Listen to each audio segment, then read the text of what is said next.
Travailler sa terre changera la vie de n'importe qui. Il y a un proverbe qui dit « Celui qui travaille sa terre aura l'abondance. Mais si tu cours après des fantaisies, tu manques de sagesse. » Et les gens disent « Eh bien, c'est quoi ta terre? Votre terre est ce qui est en face de vous. Si vous êtes dans le travail de 7e année, vous êtes dans la terre de 7e année. Si vous êtes caméraman, travaillez votre terre. Si vous êtes concierge, travaillez votre terre. Si vous êtes une mère célibataire, travaillez votre terre. Votre terrain, c'est ce qui se trouve devant vous. » J'ai donc commencé à étudier la loi de la récolte, le travail de la terre pour obtenir une récolte. Il faut labourer la terre, planter la graine, arroser la graine, puis récolter la moisson. Et je pense que la plupart voient à l'ère des médias sociaux des gars comme vous et Gary Vee et d'autres, et ils pensent qu'ils peuvent aller de bam à bam. Ça n'arrivera pas. Vous devez travailler votre terre, vous avez une charrue, et vous devez planter les bonnes graines. Vous voyez, si nous revenons à votre vie, quelque part, d'une manière ou d'une autre, vous avez planté de bonnes graines. Et une fois, si je parle d'Oprah de temps en temps, parce que je l'aime, c'est ma vraie sœur.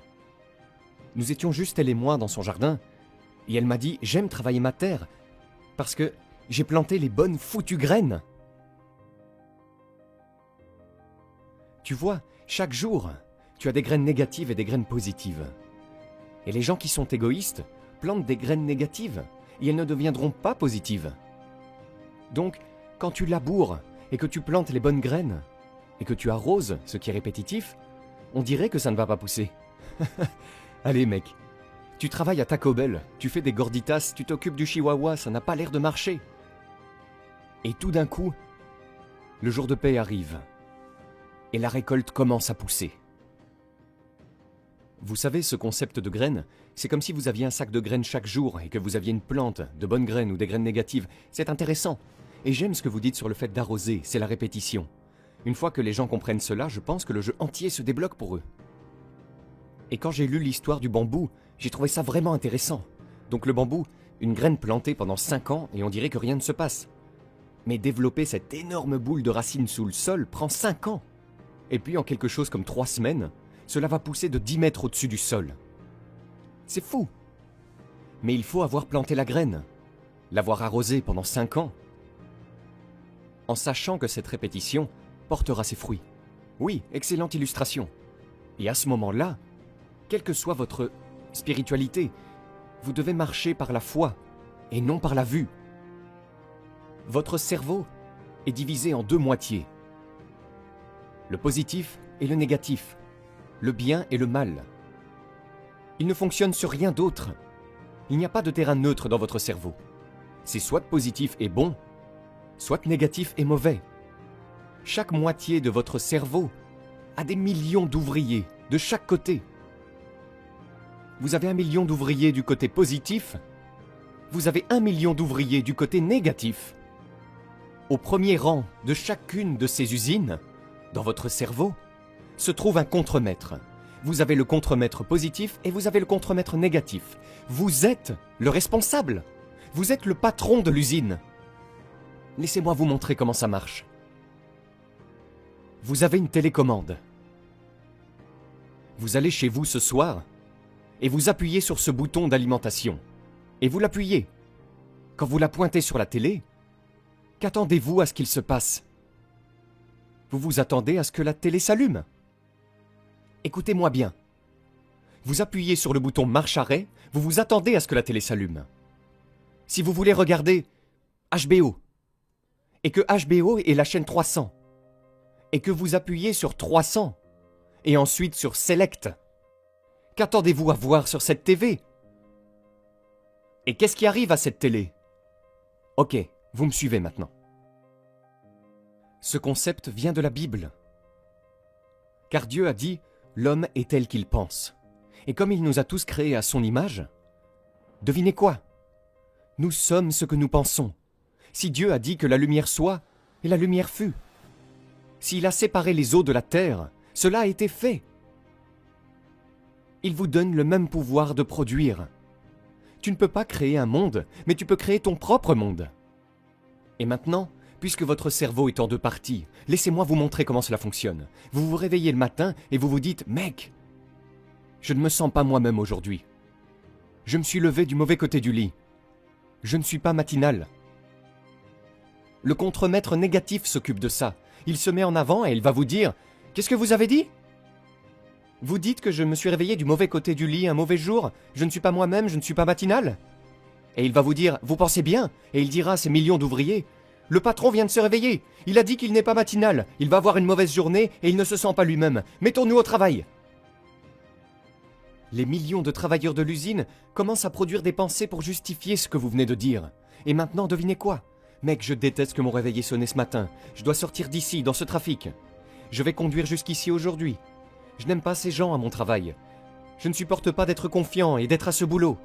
J'aimerais bien avoir une nouvelle voiture, mais je conduis cette voiture en mauvais état. Et ainsi de suite, et ainsi de suite. Votre journée commence à se transformer en ce que vous avez commandé au début de la journée. Vous pourriez vous réveiller le matin et vous dire « Vous savez quoi ? Aujourd'hui va être un grand jour. Je m'attends à ce que quelque chose de vraiment bien se passe pour moi aujourd'hui. Merci Seigneur de m'avoir réveillé ce matin. » Alors là, le contremaître positif va dire « Qu'est-ce que t'as dit ? Tu dis que je passe une super journée aujourd'hui ?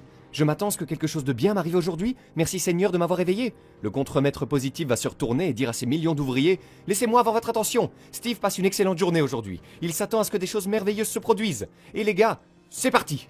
Et il commence à produire des pensées. Le même cerveau, mec. Je suis impatient d'aller au travail aujourd'hui. Ce n'est peut-être pas le travail que je veux, mais au moins j'ai un travail. Et je suis si reconnaissant. J'ai une voiture pour aller travailler aujourd'hui. Et mec, au moins j'ai un chèque qui rentre. Je veux tellement te remercier, Seigneur, pour ce toit au-dessus de ma tête aujourd'hui. J'apprécie le fait de ne pas avoir de voiture, mais au moins je peux marcher jusqu'au train. Mec, ça va être une super journée. C'est comme ça que votre esprit fonctionne. 24 heures sur 24 et 7 jours sur 7. Il ne s'éteint jamais. Vous devez changer votre façon de penser. C'est le facteur déterminant d'où vous allez dans la vie. Nous sommes tous là où nous sommes aujourd'hui, parce que nous nous sommes imaginés dans cette position. Si vous n'aimez pas cette position, pensez à vous en sortir. Changez votre attitude et vous changerez votre altitude. J'ai toujours trouvé la vie de Newton très fascinante. Parce qu'il n'était pas seulement l'un des hommes les plus intelligents de tous les temps, mais quand vous lisez des articles sur sa vie, vous vous apercevez que c'était un vrai cinglé. Il a eu une enfance très traumatisante, a subi beaucoup d'abus, et a été très antisocial, et émotionnellement dysfonctionnel, toute sa vie. J'ai donc pensé qu'il serait vraiment cool de l'utiliser, lui et sa vie, comme exemple pour démontrer beaucoup de ces sujets dont nous parlons. En termes d'identité, de croissance, d'autodiscipline, etc. J'ai donc pris ces 3 lois du mouvement et j'ai créé des analogies émotionnelles de celles-ci. La première est que pour chaque action, il y a une réaction émotionnelle égale et opposée. C'est l'idée que toute émotion est simplement une réponse à la douleur ou à l'absence de douleur. Donc, lorsque vous supprimez la douleur de votre vie, une émotion positive émerge en réaction. Et si vous ajoutez de la douleur dans la vie, une émotion négative émerge. La deuxième était que l'estime de soi est égale à la somme de nos émotions dans le temps. On pourrait même dire que l'identité est égale à nos émotions dans le temps. Donc, en gros, disons que quelque chose de traumatisant se produit dans votre enfance. Cette douleur au début de votre vie provoque beaucoup d'émotions négatives.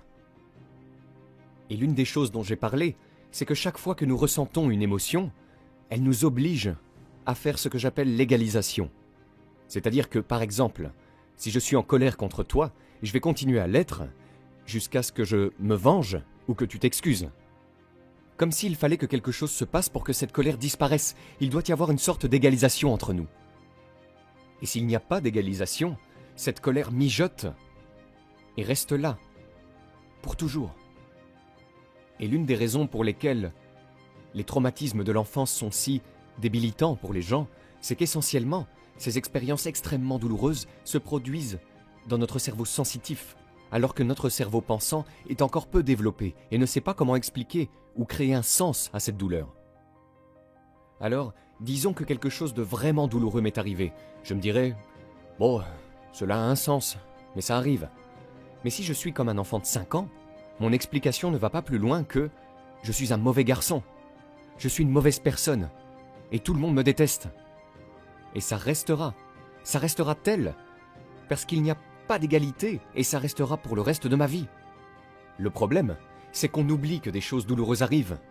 Nous traversons donc la vie avec ce sentiment d'infériorité et de douleur qui persiste, sans que nous puissions vraiment l'expliquer ou le justifier.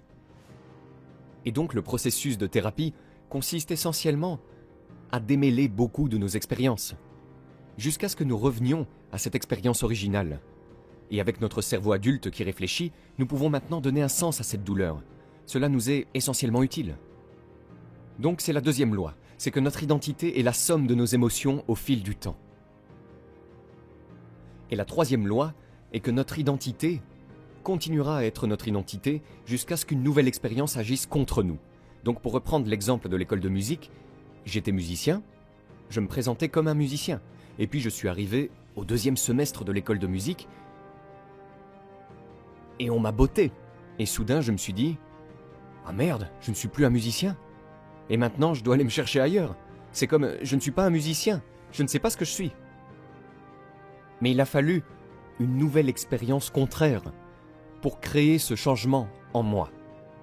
Et c'est pourquoi le changement d'identité, par définition, doit être douloureux et inconfortable. Parce que si ce n'est pas douloureux ou inconfortable, rien ne change, rien ne se déplace. Il peut y avoir une perception de changement, mais en fin de compte, la seule façon dont nos valeurs changent,